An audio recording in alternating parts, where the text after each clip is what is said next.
بسم اللہ الرحمن الرحیم الحمد للہ رب العالمین والصلاة والسلام علی سید الانبیاء والمرسلین سیدنا و مولانا حضرت محمد صلی اللہ علیہ وسلم بن عبد اللہ بن عبد المطلب، ان کی آل، اہل بیت اور تمام صحابہ کرام پر۔ میرے عزیزوں، میرے بزرگوں، میرے نوجوان بھائیوں اور خاص طور پر میری پیاری بہنوں، آج میں آپ کے سامنے جس مقدس اور پاک ذات کا تذکرہ کرنے جا رہا ہوں، اگر ان کی زندگی کو صرف سننا نہیں بلکہ اپنا لیا جائے تو گھروں میں سکون آ جائے، دلوں میں اطمینان آ جائے اور نسلیں سنور جائیں۔ وہ پاک ذات ہیں بی بی فاطمہ زہرا رضی اللہ عنہا۔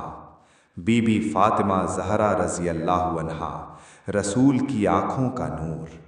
میرے عزیزوں، بی بی فاطمہ زہرا رضی اللہ عنہا صرف بیٹی نہیں تھیں، وہ حضرت محمد صلی اللہ علیہ وسلم کے دل کا چین تھیں۔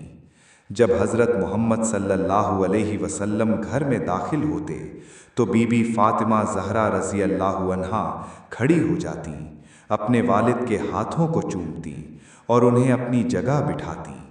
سوچئے، آج کی بیٹیاں باپ کو وقت نہیں دے پاتیں، اور بی بی فاطمہ زہرا رضی اللہ عنہا اپنے والد کی ہر تکلیف کو اپنے سینے میں اتار لیتی تھیں۔ مکہ کی گلیوں میں جب حضرت محمد صلی اللہ علیہ وسلم پر ظلم کیا گیا، کبھی راستے میں گندگی ڈالی گئی، کبھی توہین کی گئی، تو ننھی فاطمہ دوڑتی ہوئی آتیں اور اپنے والد کے چہرے پر بہتے آنسوؤں کو اپنے ننھے ہاتھوں سے پونچھتیں۔ میری بہنوں، یہ ہے بیٹی ہونے کا مقام، سادگی، فقر اور توکل کی زندگی۔ میرے بھائیوں، بی بی فاطمہ زہرا رضی اللہ عنہا کی زندگی شاہی نہیں تھی مگر ربانی تھی۔ آپ کی شادی حضرت علی رضی اللہ عنہ سے ہوئی۔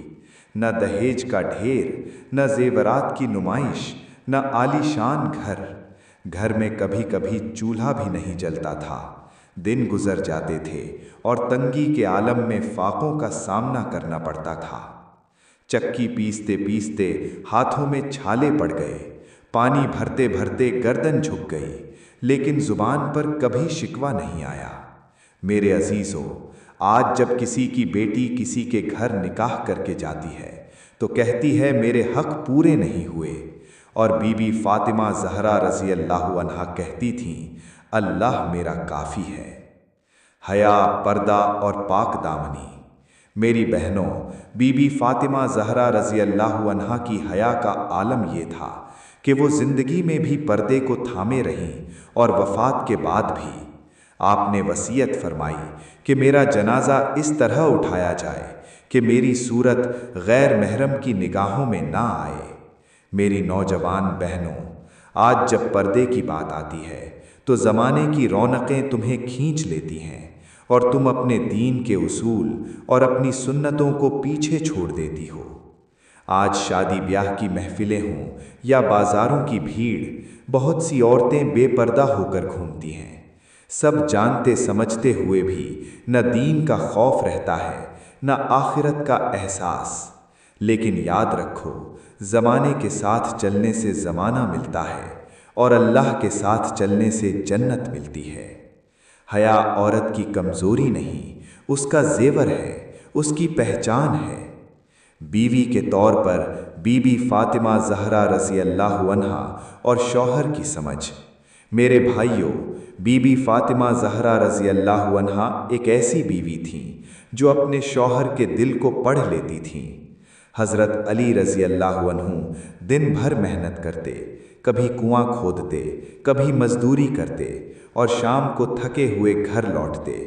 بی بی فاطمہ زہرا رضی اللہ عنہا شوہر کے چہرے کو دیکھتے ہی سمجھ جاتی تھیں کہ آج بولنے کا نہیں، خاموشی کا وقت ہے، شکوے کا نہیں، سکون دینے کا وقت ہے۔ وہ کبھی یہ نہیں کہتی تھیں کہ دوسرے مردوں کے پاس زیادہ ہے، میرے شوہر کے پاس کم کیوں ہے۔ وہ جانتی تھیں کہ شوہر کی حیثیت سے زیادہ مانگ کرنا رشتے کو بوجھ بنا دیتا ہے۔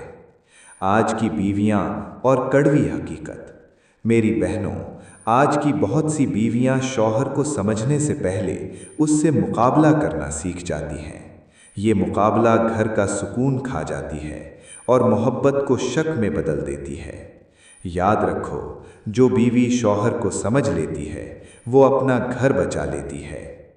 آخری نصیحت اور دعا۔ میرے عزیزوں اور میری بہنوں، اگر سکون چاہیے تو بی بی فاطمہ زہرا رضی اللہ عنہا کا صبر اپناؤ۔ اگر عزت چاہیے تو بی بی فاطمہ زہرا رضی اللہ عنہا کی حیا اپناؤ۔ اگر گھر بچانا ہے تو بی بی فاطمہ زہرا رضی اللہ عنہا کی سادگی اپناؤ۔ یا اللہ، یا رحمان، یا رحیم، ہم تیرے در پر ہاتھ پھیلائے کھڑے ہیں۔ ہماری آواز میں دم نہیں، مگر ہماری آنکھوں کے آنسوؤں میں سچائی ہے۔ یا رب، ہر بیٹی اور بہن کے دلوں میں اپنے باپ کی عزت اور قدر بسا دے۔ یا اللہ، یا رب، ہر بیٹی اور بہن کے دل میں یہ بات بٹھا دے کہ باپ کی دعا قسمت بدل دیتی ہے۔ یا اللہ، ہر بیٹی اور بہن کو بی بی فاطمہ زہرا رضی اللہ عنہا جیسی عقل، سمجھ، صبر اور حیا عطا فرما۔ یا رب، ہر بیوی کے دل میں اپنے شوہر کی قدر اور لحاظ پیدا فرما۔ اسے یہ احساس دے کہ شوہر کی خاموشی اکثر تھکان کی نشانی ہوتی ہے اور اس کی سختی ذمہ داریوں کا بوجھ ہوتی ہے۔ یا اللہ، ہر بیوی کو ایسی زبان عطا فرما جس میں شکوہ کم اور شکر اور دعا زیادہ ہو۔ ایسی نگاہ عطا فرما جو کمی نہیں، نعمتوں کو دیکھے۔ یا رب، ہر بیٹی اور بہن کے گھر سے جھگڑے، تکرار اور شکوے دور فرما اور ان کے گھروں کو محبت، رحمت اور سکون کا سرچشمہ بنا دے۔ یا اللہ، جو بیٹیاں اور بہنیں آج غفلت میں ہیں ان کے دلوں کو جگا دے۔ جو ماں باپ اور شوہر کی قدر بھول بیٹھی ہیں ان کے دلوں کو نرم کر دے۔ یا رب، ہر بیٹی اور بہن کی غلطیوں کو معاف فرما، ان کے عیبوں پر پردہ ڈال دے اور انہیں اپنی مرضی کے مطابق زندگی گزارنے کی توفیق عطا فرما۔ یا اللہ، ہر بیٹی اور بہن کو حضرت محمد صلی اللہ علیہ وسلم کی سنتوں پر چلنے والا بنا دے اور آخرت میں ان کی شفاعت نصیب فرما۔ یا رب العالمین، ہم تیرے در سے خالی نہ لوٹیں، اپنی رحمت سے سب کے دل بھر دے۔ آمین یا رب العالمین۔